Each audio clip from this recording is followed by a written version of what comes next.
안녕하세요. DDR 부동산 연구원의 사영창입니다. 이번 시간에는 임야 위에 100년 된 농가주택이 있는데 양성화하는 방안을 살펴보도록 하겠습니다. 질문: 계획관리지역의 임야 아랫부분에 100년이 넘는 농가주택이 있는데 미등기이고 건축물 대장도 없습니다. 그래서 사실은 건물에 대해서는 소유자가 누구인지도 안 나타나 있죠. 진입로는 2차선 도로에서부터 자연취락지구를 지나서 이 주택까지 연결되어 있는 진입로는 타인 소유의 임야와 밭, 대지를 통과해서 100여 년 전부터 자동차 통행 및 보행이 가능한 통로가 있었습니다. 앞으로 건축물 대장을 만들어서 합법적으로 이 주택에 거주하고 싶은데 양성화 절차를 알고 싶다는 질문입니다. 이건 제 현황도로 책 개정판의 5번째 사례입니다. 답변: 경치가 좋고 공기가 좋은 시골에 무허가 건축물처럼 보이는 농가주택이 있어서 살고 싶다면 주택, 토지, 진입로 등을 확인해야 할 겁니다. 그러니까 주택과 그리고 땅, 그리고 진입로, 이 세 가지를 확인해야 할 겁니다. 그래서 우선 100여 년 전에 지어진 건물이라면 크게 걱정할 게 없습니다. 다만 그동안 부동산 공법이 진화되면서 각 부서가 이기적으로 판단할 것이므로 다음과 같이 내 권리를 찾아야 할 것입니다. 첫 번째, 무허가 농가주택은 건축 시기에 따라서 적용 법률이 다를 수 있습니다. 농가주택이란 농림어민을 위하여 도시지역 건축물과 달리 현행법 기준과 다른 좀 완화된 여러 가지 특례가 있었던 건축물이므로 먼저 이 건축물의 생성 시기를 확인해 보는 것이 중요합니다. 즉 1962년 1월 20일 건축법 제정 전에 있었던 건축물과 또 2006년 5월 8일까지 존재했던 사후신고 건축물과, 그러니까 똑같은 농가주택이라 하더라도 말입니다. 그 다음에 그 이후 2006년 5월 9일 이후 건축 신고 대상 건축물과 다르니까, 또한 물론 허가 대상 건축물도 있을 수 있죠. 좀 큰 건 말입니다. 그래서 만약에 100년 전이라면 일제강점기죠. 그 이전에 지어진 건축물은 지금 건축 신고 대상이 아니라 지금 한다면 건축 허가 대상의 건축물일 것이므로 뭐 이런 것은 어떻게 해결해야 될 건가 각기 다르다는 거죠.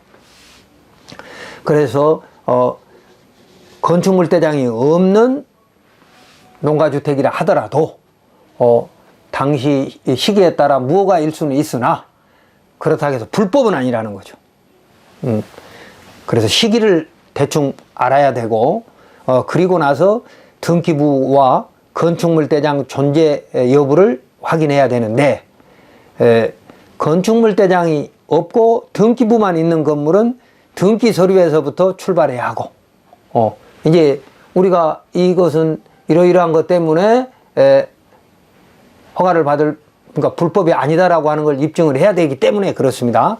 등기 서류부터 출발해야 하고, 등기부도 없고 건축물 대장도 없는 경우에는 면사무소 또는 시군구청에서 가옥대장, 이 지금 건축물 대장 앞에 가옥대장이라는 게 있었습니다. 그 가옥대장이 2002년까지 이제 건축물 대장으로 바뀐 거죠.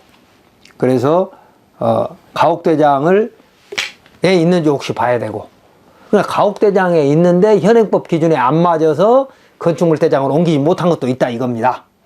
그리고 또 불법 건축물 대장이라는 것도 있습니다. 실제로 불법 건축물이면, 그러니까 무허가로 지을 권리가 없는 곳도 지어버린 가지고, 예를 들어서 개발제한구역이라든지 아니면 농업인 주택만 지을 수 있는 곳에 농업인이 아니면서도 지었다든지, 아무튼 불법, 법을 위반해서 지은 그런 건축물은 불법 건축물 대장이 있습니다. 그리고 그런 것이 없더라도 재산세는 내야 되기 때문에 재산세 과세대장이 있습니다. 불법이냐 합법이냐 따지지 않고 재산세는 누구나 내야 되는 겁니다. 그래서 토지와 건물에 재산세를 매겼다면, 그러니까 재산세 과대대장이 있거든요. 그래서 그런 순서로 가옥대장, 불법 건축물 대장, 재산세 과세대장 순서로 확인해서 건축물이 언제 만들어졌는지 확인해야 되는 겁니다. 첫 번째. 다음 두 번째는 건축물이 위치한 토지의 지목에 따라서 해석이 달라질 수 있습니다. 지목에 따라서 말입니다. 만약 임야 위에 건축물이 있었다면 1911년에 산림령이 있었고요. 1933년에는 사유임야 시업 제한규칙이라는 게 있었고요. 1961년에는 산림법이 또 있었습니다. 그러니까 이때 산림법이 제정될 때까지는 보안림이거나, 지금으로 말하면 이제 산림보호구역이죠. 보안림이거나 경사도 20도 이상의 임야만 개간을 하려면 형질 변경 허가 또는 신고가 의무였던 것이고, 그 이전에 집을 짓기 위해서 개간 허가를 받았다 그러면 불법이 아닙니다. 그래서 그 이전의 농가주택은 불법 건축물이 아니라는 겁니다. 1961년 6월 27일 이전의 건축물은 무조건 불법이 아니다. 물론 대형은 해당될 수도 있겠죠. 그리고 산림법 제정 이후 사유림은 백정보, 약 30만 평이죠. 이상의 임야만 허가 대상이었다가 1970년부터 모든 임야가 형질 변경 허가 대상이 됐으므로 그 이전에 임야 위에 농가주택을 짓기 위한 형질 변경은 허가 대상이 아니므로 불법이 아니다라는 대법원 2007-2-6939 등 대법원 판례에 있습니다. 필요하신 분은 이제 이 93도 403 등을 참고하시면 될 겁니다. 당시 1911년도 산림령 보겠습니다. 제2조 보안림에서는 지방장관의 허가를 받지 아니하면 산림의 손질이 아닌 목축의 벌채 또는 개간을 하거나 낙엽, 절지, 토석, 수군, 초치의 채취, 채굴 또는 방목을 할 수 없다. 그러니까 보안림에서만 개간을 못한다 이 말입니다. 그리고 산림법 제8조에 보면 영림계획이 있는데 공유림과 또는 1단지 100정보 이상의 산림 소유자는 사유지요. 강령이 정하는 바에 의해서 산림경영서를 작성해서 서울특별시장 또는 도지사 인가를 받아야 된다라고 되어 있습니다. 이를 변경하거나 폐지할 때도 또한 같다 그래가지고 산림령 또는 사유임야 시 시업 제한 규칙 그리고 산림법 이런 것들이 제정되기 전에는 허가사항이 아니었으니까 임야를 주택을 짓기 위해서 개간을 한다든지 이런 것들은 허가사항이 아니었기 때문에 그 위에 지어진 농가주택은 불법 건축물은 아니다라는 겁니다. 다음 세 번째는 불법 산지 전용 양성화 임시 특례가 그 후로 있었습니다. 이곳은 산지 전용 허가 전의 농가주택이라면 불법 형질 변경된 임야는 아닙니다. 자, 그동안 불법 산지 전용 양성화는 1995년 6월 23일, 2010년 12월 1일, 2017년 6월 3일부터 1년 동안 시행됐는데 각각의 특례 기준은 다릅니다. 그때 양성화되지 못한 이유가 면사무소 등에 접수된 기록이 있다면 그걸 또 확인해 거기서부터 출발해야 되는 경우도 있습니다. 이때 건축물이 양성화 대상인지를 확인해 봐야 되는데 건축물 양성화는 특정 건축물 정리법에 의한 양성화는 1981년, 2000년, 2006년, 2014년에 소규모 주거용 건축물은 양성화 제도가 있었습니다. 지금도 일정 기준에 맞으면 건축물 대장을 만들 수 있으므로 그 절차는 면사무소와 건축가를 통해서 확인한 후에 건축사를 통하여 양성화 신청하면 될 것입니다. 그래서 불법 산지 전용 양성화 임시 특례가 있었는데 지금은 없으니까 앞으로 또 그런 제도가 있으면 반드시 활용할 필요가 있다. 그 다음에 네 번째, 이런 대지 및 건축물의 진입로를 확보해야 하는 것입니다. 그래야 양성화 할 수 있고요. 또 가치가 제대로 평가받을 수 있는 거죠. 비도시 면적의 경우 건축법 제44조에서부터 47조가 적용되지는 않으나 자동차 통행 및 보행이 가능한 통로는 있어야 한다고 국토부가 유권해서 가고 있으므로 너비 3m 내의 통로를 확보하면 되는 것이나 이 너비를 전체적으로 그러니까 길이가 뭐 100m, 200m 될 수도 있지 않습니까? 그 전체가 3m 내외가 되는 것은 아니고 일부는 좀 부족해도 자동차 통행이 가능하면 된다고 대법원은 유권해서 가고 있습니다. 이때 그 현황도로가 사유라고 하더라도 그 건축물의 유일한 통행로이라면 소유자라도 기존 도로의 통행을 방해할 수 없습니다. 왜냐하면 유일한 통행로인 경우에는 이미 기존 통행로는 주의토지 통행권 소송을 하면 간단히 그 도로를 사용할 수 있는 권리, 물론 보상은 해야 되지만 쓸 수 있는 권리를 법원으로부터 확인받을 수 있습니다. 그리고 만약 건축물이 있다면 도로명 주소법에 의한 도로명 주소가 부여되어 있으므로 그 총괄 도로대장 및 개별 도로대장을 확인해서 그 너비 등을 확인하면 의외의 성과를 얻을 수도 있습니다. 다음 다섯 번째, 개발행위 허가에 허가권자의 재량권이 있는 것입니다. 사유인 마을 안길 및 농로를 이용하는 경우 허가청은 소유자가 민원을 제기하지 않으면 사용승낙을 요구 않을 것이지만 소유자가 배타적 사용 수익권을 주장하면 허가청은 사적 자치의 영역이라면서 기존의 현황도로의 배타적 사용 수익권의 제한과 또는 스스로 포기한 것을 검토조차 하지 않으려고 하고 있습니다.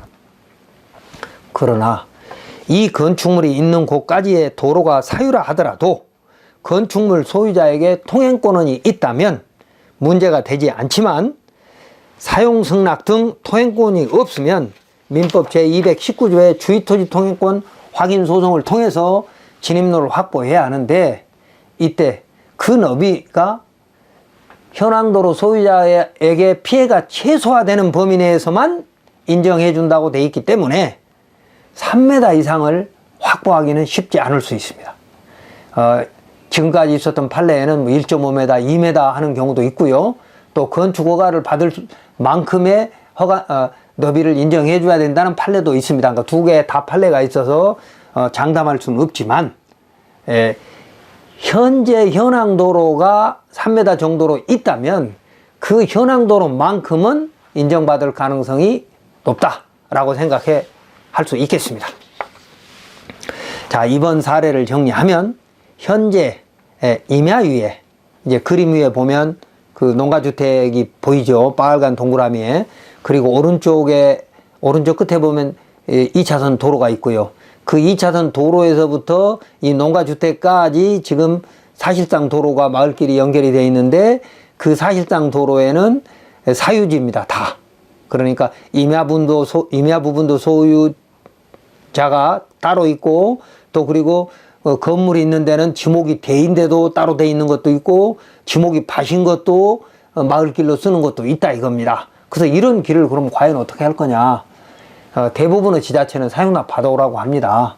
그러나 이게 이미 100년 동안 도로로 썼다라고 한다면 대법원 판례 법리에 의해서 사용승낙을 요구하면 안 되는 겁니다.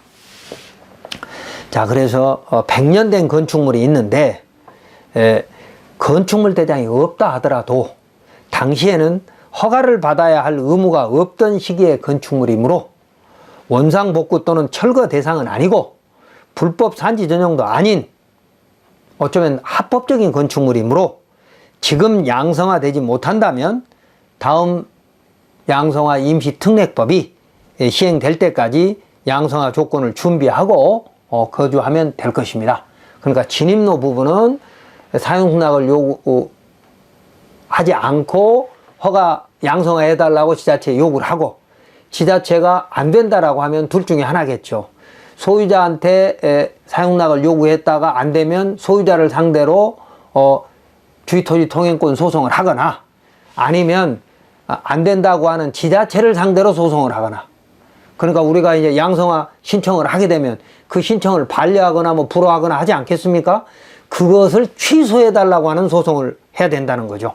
왜냐? 이건 불법 건축물이 아니기 때문에 말입니다. 그래서 그렇게 해가지고 증개축을 하거나 대수선을 해서 살면서 다음에 특례법이 시행될 때까지 기다려보는, 왜냐하면 임야의 경우에는 그러니까 전용 허가를 받지 않고는 전용을 할 수 없다는 규정이 있는데, 이게 1973년부터 있었다는 겁니다. 1962년 산림법에서부터 있었다는 겁니다. 그래서 그 이전 것은 사실상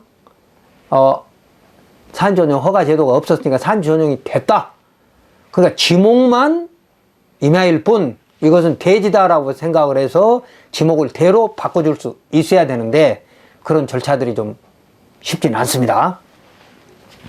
그리고 주택의 경우 200제곱미터 미만은 건설 산업인이 아닌 건축주가 직접 공사할 수 있고, 농가주택을 수리하는 것은 기둥만 건드리지 않으면 소형의 경우 건축 신고 대상이 아니므로 건축사 및 건축업자와 상의하여 수리하면 될 것입니다.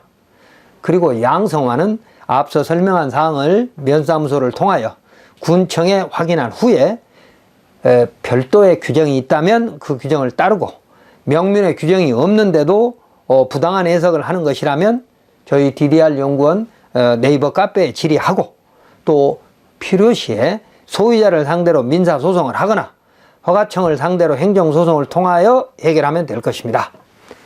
참고로 농지의 경우에는 1988년 농가주택 양성화 기준을 만들어서 시행하고 있으므로 지금도 기준에 맞으면 양성화 될 것입니다.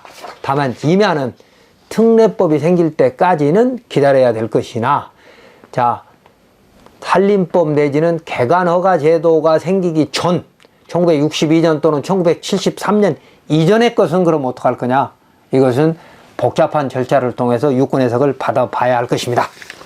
자, 이번 시간에 현황도로 개정판 5번째 사례, 임야유예 100년 된 농가주택을 양성하는 방법은, 첫 번째는 건축 시기를 정확히 확인해 볼 필요가 있고, 두 번째는 지목에 따라서 달라지는 것을 좀 확인해 볼 필요가 있으며, 불법 산지등 양성화 때 이게 양성화 되지 못한 이유도 찾아볼 필요가 있고, 그리고 지금 현재 진입로는 조금 좁기도 하고 사유지이지만 주의토지 통행권 소송을 통해서 권리를 확보하거나, 아니면 적어도 대법원 판례 법리에 따라서 그 이 통행권이 있다라고 하는 것을 허가권자를 설득을 해보거나 하는 방법들이 있으며, 이때는 이제 개발행위 허가의 허가권자의 재량권이 있으니까 상당히 좀 어려울 수 있지만, 결국은 주의토지 통행권 확인 소송이거나 아니면 허가권자를 상대로 한 취소 소송을 하는 이 절차를 밟을 수밖에 없을 것입니다.